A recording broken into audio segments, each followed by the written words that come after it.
bienvenue pour cette nouvelle vidéo qui va donc vous présenter un petit récap lecture.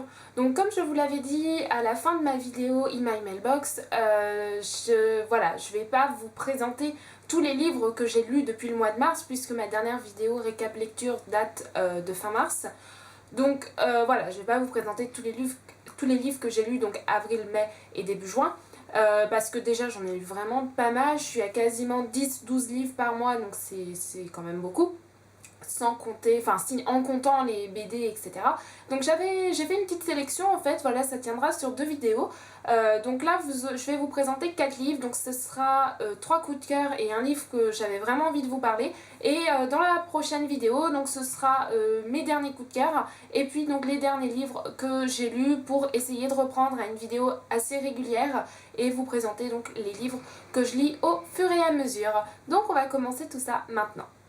Le premier livre dont je vais vous parler, il s'agit du mystère de Lucy Lost de Michael Morpurgo, publié aux éditions Gallimard, que j'ai donc reçu en service presse, qui est paru le 17 avril 2015 et qui est, comme vous pouvez le voir, assez épais puisqu'il fait plus de 400 pages, enfin 420 pages en gros.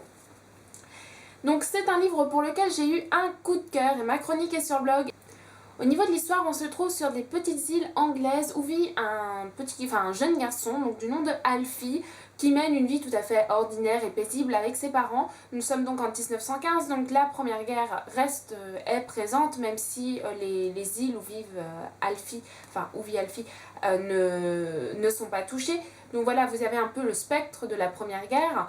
Mais la vie se déroule un peu comme paisiblement avec donc ce spectre et les mauvaises nouvelles qui arrivent jusqu'au jour où Alfie part pêcher avec son père et donc ils vont à l'île de Sainte-Hélène, ils entendent des bruits sur l'île de Sainte-Hélène qui est une île un petit peu maudite et sur cette île ils vont trouver une jeune fille à peu près du même âge que Alfie, donc 12-13 ans, peut-être un peu plus.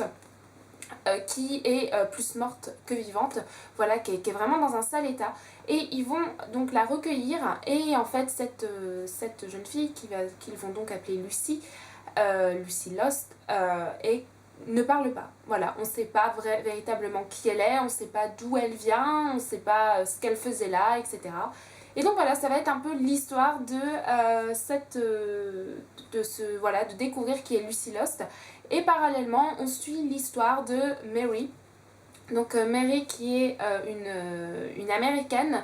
Son père est parti se battre donc, en Europe. Et son père a été blessé, donc elle se rend avec sa mère en Europe, en Angleterre, à bord du Lusitania. Et c'est donc un livre qui m'a vraiment beaucoup plu. Donc c'est un livre jeunesse, ça reste assez prévisible évidemment, mais pour autant j'ai vraiment adoré, c'est vraiment super bien écrit. Michael Morpurgo que je connaissais déjà par notamment Le Soldat Peaceful, j'ai lu aussi Cheval de guerre, mais vraiment son livre qui m'a le plus marqué c'est vraiment Le Soldat Peaceful. Et bien Michael Morpurgo a une écriture vraiment belle. Elle est toujours pleine d'émotions, son écriture. Je sais pas comment il fait, mais c'est vachement fluide. J'ai bien aimé donc voilà toute l'histoire qui est vraiment l'histoire d'un traumatisme derrière tout ça. Donc expliqué quand même comme c'est un livre jeunesse de manière assez simple. Mais voilà, la manière dont l'auteur amène les choses, c'est tellement bien fait. C'est tellement... moi je l'ai lu, ma mère l'a lu et si elle faisait des vidéos, elle vous dirait la même chose. C'est vraiment bien écrit, on s'ennuie pas du tout, c'est captivant, c'est plein d'émotions. Alors il y a juste quelque chose qui m'interpelle, c'est que c'est un livre à partir de 9 ans. Et là ça m'interpelle parce que 10 ans. Pourquoi ça m'interpelle? Déjà parce que vous avez quand même des pages comme ça. C'est pas... Voilà, là vous avez un dialogue. Hein. C'est assez souvent, c'est des pages comme ça. Donc vous avez quand même pas mal d'écriture. Le roman fait quand même 400 pages. Et les thèmes abordés ne sont pas si simples. Enfin, je suis un peu étonnée qu'ils le mettent à partir de 10 ans. J'en ai même discuté avec une amie libraire qui m'a dit ouais, 10 ans, elle le conseille plutôt à partir de 12-13 ans. Et personnellement, je le conseillerais aussi à partir de 12-13 ans. Ou alors, il faut vraiment être un excellent lecteur à 10 ans et ne pas avoir peur de ça, quoi. Alors je sais qu'il y a beaucoup de monde qui ne sont pas fans forcément des livres sur la Première Guerre mondiale, mais c'est pas à proprement, enfin ce genre de livre, j'appelle pas ça à proprement un livre sur la Première Guerre mondiale. La Première Guerre mondiale, elle est présente, évidemment, elle est quand même au cœur de tout ça, mais on n'est pas du côté des soldats, on n'est pas du côté, voilà, vous n'allez pas avoir des combats ou quoi que ce soit, c'est vraiment la Première Guerre, elle est présente, mais de manière très infime quand même. C'est vraiment, on est vraiment centré sur l'histoire de Lucie et voilà son combat contre ce qu'elle a vécu, dont on ne sait rien, on ne sait pas qui elle est, etc. On est vraiment centré sur ça et l'histoire de Alfie et de Lucie. On n'est pas vraiment centré sur la Première Guerre mondiale. Donc voilà, si vous n'êtes pas trop livre de la Première Guerre mondiale, celui-ci n'est pas à proprement parler un livre sur la Première Guerre mondiale non plus. Alors pour rester un petit peu dans les mêmes années, je vais vous parler maintenant d'un livre que je n'ai pas sous la main puisque c'était un emprunt médiathèque, mais c'est un livre que vous avez sûrement dû voir ou entendre parler. Il s'agit de 1414 de Silène Edgar et Paul Born, publié aux éditions Castelmore, dont voici un aperçu de la couverture. Donc ce livre est un livre en format semi-poche qui est assez épais, je n'ai pas noté le nombre de pages, mais voilà, il faisait pas loin des 400 pages, en tout cas plus que 300, mais c'est écrit très gros et ça se lit vraiment très vite. Il m'a pas fallu 3 heures hein, pour lire ce livre. C'est là encore vraiment très bien écrit, comme le précédent livre, ma chronique est sur le blog, je vous mets tous les liens en barre d'informations. Au niveau de l'histoire, donc on suit Adrien et Adrien, qui vit le premier vivant en 1914 et le second en 2014, qui par on ne sait quel prodige en fait se retrouvent à s'envoyer des lettres sans savoir qu'ils vivent à un siècle d'intervalle. Donc voilà un petit peu pour le pitch. Et c'est donc là vous vous dites, ah 1414, en plus c'est un livre qui est sorti en 2014, vous vous dites encore un livre sur la Première Guerre. Pas du tout. Ce livre est extrêmement trompeur, je me suis fait avoir, ma mère qui l'a aussi lu s'est fait avoir, je m'attendais à un livre sur la Première Guerre mondiale, et bien pas du tout. Certes, l'histoire se déroule en 1914, mais l'histoire se déroule avant août 2014. Avant août 1914, pardon. Et la Première Guerre mondiale a démarré, si je ne me trompe pas, à vérifier quand même, le 3 août 2014, de 1914, disons que j'ai du mal. Mais, donc voilà, l'histoire se déroule avant. Alors oui, là encore, la Première Guerre reste un peu présente, mais plus un petit peu comme des recherches documentées que vous faites à l'école. Donc c'est voilà, c'est vraiment... en fait, les deux Adrien habitent dans le même village ou à côté. Et donc, ce qu'on va évoquer de la Première Guerre, c'est ce qui s'est passé autour du village. Et ça prend pas... voilà, ça prend pas tant que ça de plage, c'est plutôt vraiment une histoire entre deux jeunes futurs ados, voilà, des pré-ados qui rentrent dans l'adolescence, qui seront notamment pour un des deux Adrien complètement perdu, qui sait plus trop ce qu'il veut faire, voilà, ça va pas, il a arrêté de bosser à l'école alors qu'il était très bon élève, voilà, ça va vraiment pas. C'est plutôt une histoire, voilà, de deux pré-ados qui s'envoient des lettres pour s'aider en fait. Et là encore, c'est une très belle histoire, c'est superbement bien écrit, il y a beaucoup d'émotions, on est vraiment accroché, on s'attache tout de suite aux deux Adrien. C'est... voilà, c'est vraiment... enfin, j'ai adoré quoi. Là encore, j'ai eu un petit coup de cœur.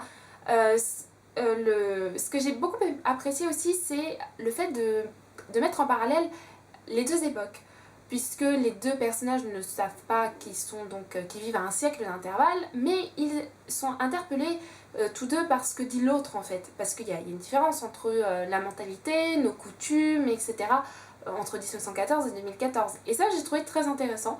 Si ça arrivait, si on rencontrait quelqu'un de 1914, qu'est-ce qu'il dirait sur nous, sur nos habitudes, et au contraire, qu'est-ce que nous, on dirait sur leurs habitudes. Alors évidemment, on peut avoir des grands-parents qui ont vécu à cette époque, donc on peut un petit peu se rendre compte de l'évolution qu'il y a eu, mais c'est quand même... voilà, c'est pas pareil. Et voilà, là j'ai bien aimé. Bon, évidemment, ça se base sur des choses qu'on sait. Voilà, ils vont pas dans les petits détails, ils vont vraiment dans le général. Mais c'est vraiment... voilà. Franchement, ce livre, je vous le recommande. Les deux personnages sont super attachants, leur histoire est vraiment bien. Ça se lit très vite, on est immédiatement captivé, on s'ennuie pas du tout. Et ne vous laissez pas abuser donc par le titre qui est complètement trompeur. 1414 n'est pas un livre sur la Première Guerre mondiale. Sur les 4 livres que je vais vous présenter dans cette vidéo, celui-ci n'est pas un coup de cœur, mais j'avais vraiment envie de vous parler parce que ce livre m'a marqué. Il s'agit de Tant que nous sommes vivants d'Anne-Laure Bondou, donc publié aux éditions Gallimard, que j'avais reçu en service presse, qui est donc sorti le 25 septembre. Voilà, j'ai un peu traîné à le lire. Je l'ai lu parce que j'avais l'occasion de voir l'auteur au Salon du Livre Étonnant Voyageur de Saint-Malo, et heureusement que je l'ai lu, parce que sinon je crois que je ne m'en serais vraiment pas dépatouillée de ce livre. Je n'ai toujours pas écrit la chronique parce que c'est un livre assez compliqué.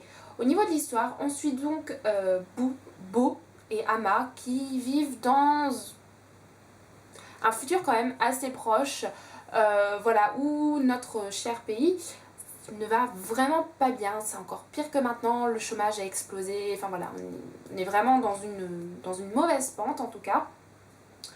Et donc Beau et Ama sont un petit peu le rayon de soleil de leur vie ou de leur village. C'est 2 personnes qui ont eu un coup de foudre et qui s'aiment plus que tout et qui combattent ensemble les aléas de la vie. Sauf que en fait c'est l'histoire d'un petit peu comment leur amour a évolué. Voilà, j'ai pas envie de vous en dire plus et en même temps c'est assez compliqué d'en parler puisque ce livre il est compliqué.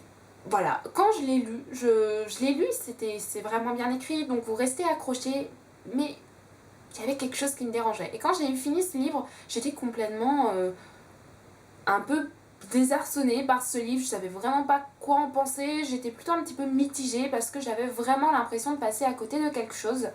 Et c'est pour ça que je suis très contente d'avoir pu discuter avec l'auteur qui m'a expliqué un petit peu sur quoi elle avait basé son livre, quel est ce à quoi elle avait pensé en lisant son livre. Et en fait, ce livre est basé sur la mythologie, enfin l'idée du yin et du yang, donc le fait que dans chaque moment de bonheur il y a une pointe de tristesse et que dans chaque moment de malheur il y a une pointe de bonheur. Et voilà, elle base son livre sur une dualité des opposés. Et quand vous savez ça, vous vous rendez compte que ce livre est génial en fait. Voilà, c'est vraiment une excellente idée. Mais quand vous avez pas ça en tête, quand vous... Voilà, alors il y a des gens pour qui ça va parler immédiatement, mais si vous êtes un peu comme moi, ouais, de quoi elle parle, enfin vous avez l'impression de passer à côté de quelque chose, et ben pensez à cette image du yin et du yang, et tout d'un coup, moi ça m'a vraiment parlé, tout s'est éclairé, je me suis dit, ah d'accord, j'ai compris. Je suis pas sûre d'avoir tout compris, mais j'ai compris en gros l'idée de l'auteur. Et c'est, j'étais vraiment, pour ça j'étais vraiment très contente. Puis l'auteur a été vraiment très ouverte parce que je suis quand même arrivée en lui disant j'ai pas compris votre livre, je suis passée à quelque chose, je suis pas sûre de l'avoir aimé. Et elle a très bien pris cette remarque, elle m'a expliqué et c'est vrai qu'après avoir discuté avec elle, au final j'ai bien apprécié son livre. Je trouve qu'il est vraiment très bien construit, c'est un conte moderne. C'est pas un livre comme on peut avoir l'habitude où tout est bien dressé, c'est clair, c'est net. Au contraire, c'est très flou au final. On n'a pas toutes les réponses à nos questions et il n'y a absolument pas de suite de prévu. Donc voilà, il y a vraiment un message, il y a des choses qui sont derrière, il y a des trucs voilà, que l'auteur veut nous dire derrière tout ça. Et voilà, en plus, il y a une partie du livre qui est empruntée à une histoire réelle. Ça, c'est assez étonnant parce que c'est pas la partie à laquelle vous pensez. Sous ce roman, je crois qu'il est découpé en 3 parties. Oui, 3 ou 4 parties, je sais plus. Et donc il y a une partie qui est voilà, empruntée d'un événement vrai. Donc ça c'était encore plus marrant de le voir, donc, de le savoir. Donc je ne vous dis pas à quel moment évidemment. Ceux qui l'ont lu et qui veulent savoir, n'hésitez pas à me laisser un petit commentaire. Mais je ne vais pas vous le dire pour ne pas spoiler ceux qui ne l'ont pas lu. Donc ma chronique n'est toujours pas sur le blog parce que j'ai un peu de mal à l'écrire. Mais elle va arriver bientôt, je vous le promets. Et pour finir cette vidéo, il s'agit encore d'un coup de cœur, encore d'un service presse Gallimard et encore, enfin à nouveau un roman qui est assez déstabilisant. Il s'agit du Livre de perles de Timothée de Fombelle, publié aux éditions Gallimard, donc qui est sorti le 6 novembre 2014. Et encore j'ai mis un petit peu de temps à le lire. Je l'ai lu aussi dans le cadre du Salon du Livre Étonnant Voyageur. Donc voilà, vu que j'avais l'occasion de rencontrer l'auteur, j'avais vraiment envie de le lire et j'ai eu un petit coup de cœur pour ce livre. Ma chronique est sur le blog. Alors au niveau de l'histoire, là encore, c'est un petit peu compliqué d'en parler. En fait, on est dans deux univers. Nous avons un univers parallèle, un petit peu fantaisiste, où vit voilà,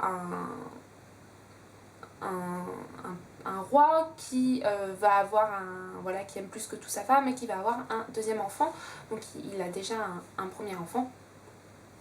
Et l'accouchement ne se passe pas bien du tout. Et donc la reine malheureusement décède en laissant sept enfants donc, orphelins, puisque le père pète un câble. Voilà, il ne supporte pas la mort de sa femme, il s'en veut beaucoup, il s'en croit responsable.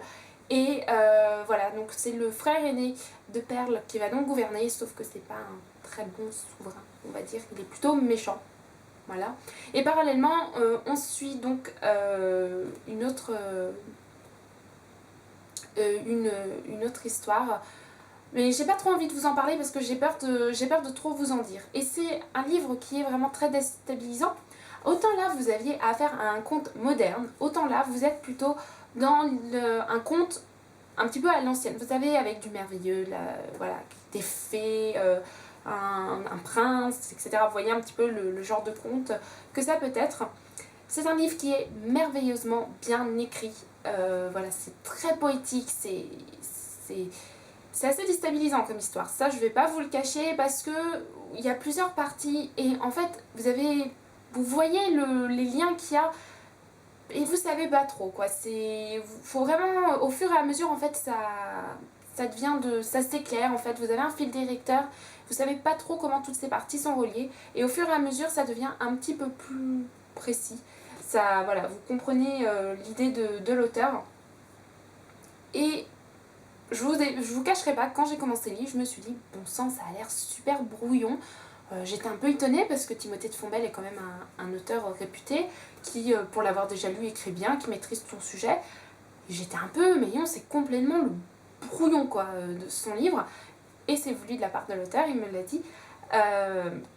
Et au fur et à mesure, ça s'éclaire et vous vous rendez compte que c'est juste beau, c'est poétique, c'est...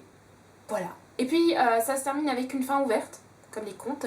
Donc, c'est à nous de décider un petit peu, voilà, ce à quoi tout ça mène.